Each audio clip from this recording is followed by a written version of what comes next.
दिल्ली के archaeological survey of India में काम कर रहे एक ऑफिसर जिनकी न केवल हत्या बल्कि उनकी लाश फ्लैट नंबर 623 में दफना दी जाती है और मोबाइल इनकी फरीदाबाद में और इनकी कार सरोजनी नगर में पाई गई। क्या है इस घटना के पीछे पूरी कहानी, आइए डिटेल में समझते हैं। दिल्ली के ASI means archaeological survey of India में काम कर रहे एक ऑफिसर जिनका नाम महेश था, जो कि हरियाणा के झज्जर में रहते थे, जिनकी उम्र लगभग 42 साल थी। 28 अगस्त 2023 को महेश अपने घर नहीं पहुंचे। लास्ट टाइम महेश अपनी कार से ऑफिस गए थे, जिसके बाद उसने घर वालों से बताया कि वो दोस्त अनीस से मिलने जाएंगे। घर पर काफ़ी रात तक न आने पर घर वालों ने महेश के दोस्त से कांटेक्ट किया, जहां उन्हें महेश की कोई खबर नहीं मिली। ऐसा पहले कभी नहीं हुआ था कि महेश देर रात तक घर न आए।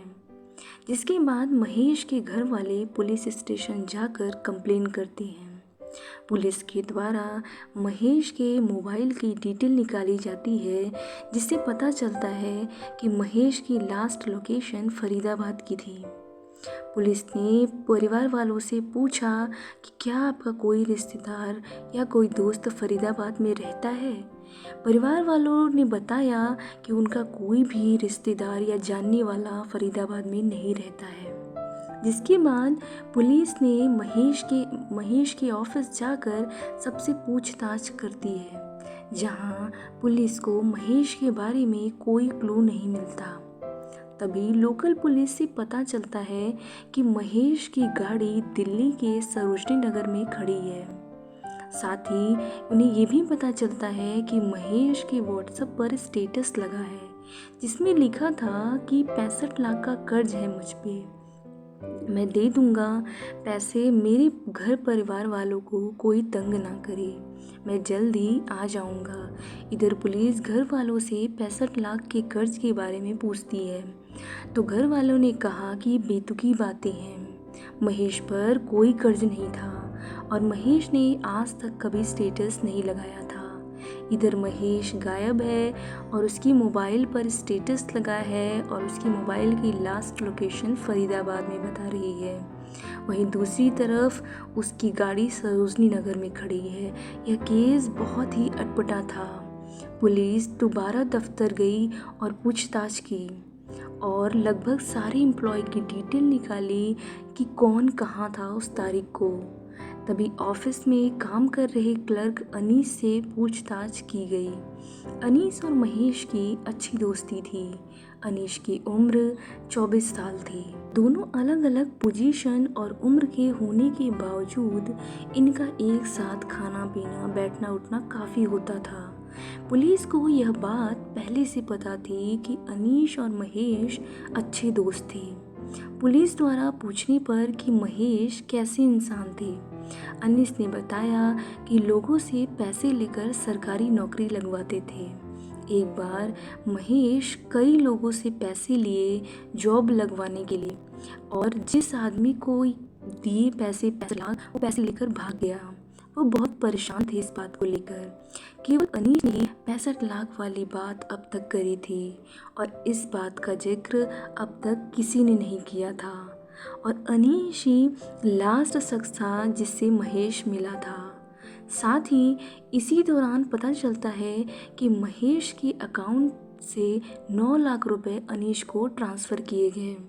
जिसके बाद पुलिस के सख्ती से पूछने पर अनीस ने बताया कि मैंने महेश से बताया था कि नौकरी है, 3 लाख लगेंगे, अगर कोई हो तो बताना।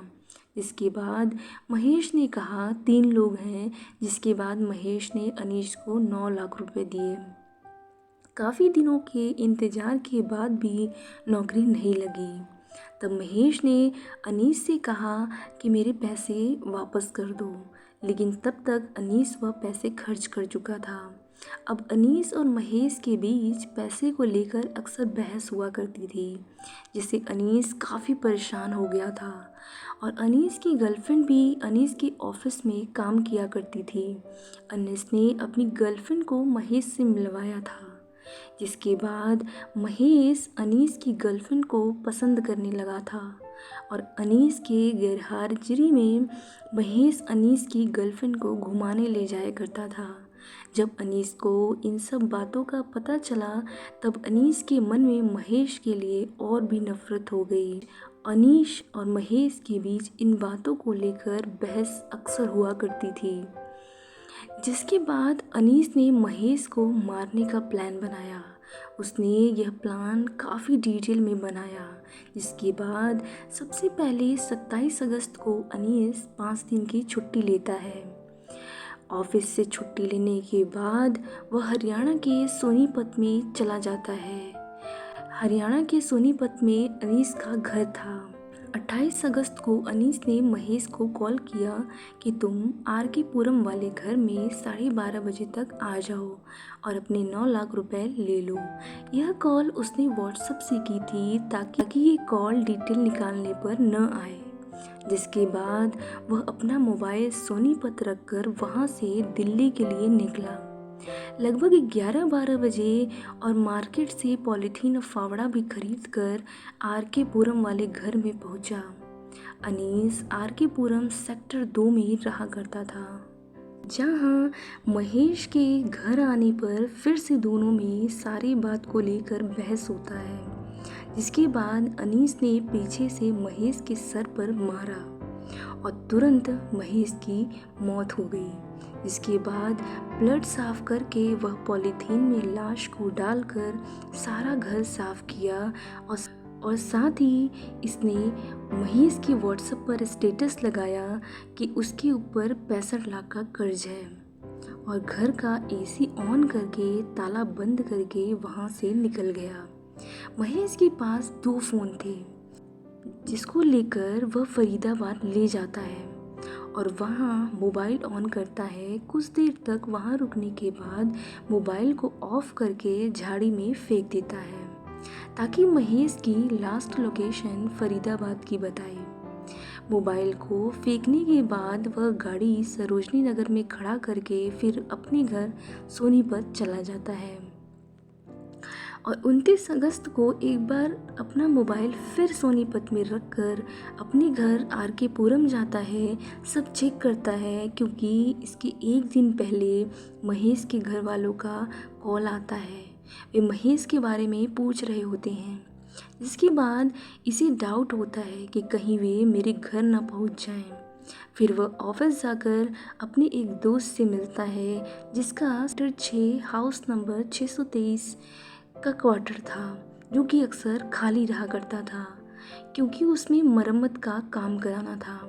ये सारे दोस्त अक्सर उसके घर में पार्टी किया करते थे और अनीस का दोस्त कई बार जिक्र किया था कि पीछे पानी भर जाता है, वहाँ सीमेंट कराना है। अनीस ने वहाँ उस दोस्त से घर की चाबी मांगी। अनीस पहले भी उस दोस्त से चाबी लिया करता था और वहाँ पार्टी किया करता था, तो यह कोई नई बात नहीं थी।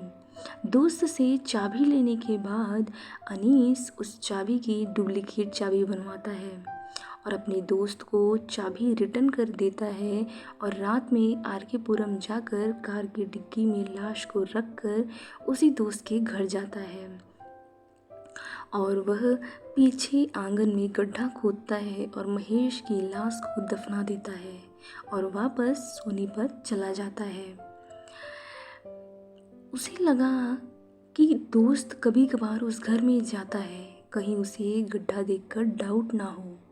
इस डर के कारण वह फिर 30 तारीख को सोनीपत में मोबाइल रखकर उसी घर में जाता है और गड्ढा चेक करता है जहाँ सब ठीक था। इसके बाद वह पास के मज़दूर को बुलाता है और 10,000 में उस एरिए को पक्का कराता है। जहाँ मिस्त्री के पूछने पर उसने बताया कि यह एरिए में पानी भर जाता है, इसलिए सीमेंट करवा रहा हूँ। और सीमेंट से पक्का करवाने के बाद वह वापस सोनीपत चला जाता है। अनीस 2 सितंबर को पकड़ा गया था। उसने कहा, मैंने कई सारे क्राइम की वीडियोस को देखकर यह प्लान बनाया था। सोचा था परफेक्ट मर्डर करूँगा, पकड़ा नहीं जाऊँगा। दोस्तों, हर क्राइम करने वाले को लगता है कि वह नहीं पकड़ा जाएगा, लेकिन मेरा मानना है कि क्राइम करने वाला एक इंसान है और क्राइम को सॉल्व करने वाला भी इंसान है। और अगर क्राइम को सॉल्व करने वाला अगर किसी केस को सॉल्व करने पर आ ही जाएगा तो क्यों नहीं सॉल्व होगा केस। हमारे सामने ऐसे ऐसे केस हैं जो 10 से 15 से 20 साल में भी सॉल्व हुए हैं। आपका इस केस के बारे में क्या कहना है, कमेंट में ज़रूर बताएं।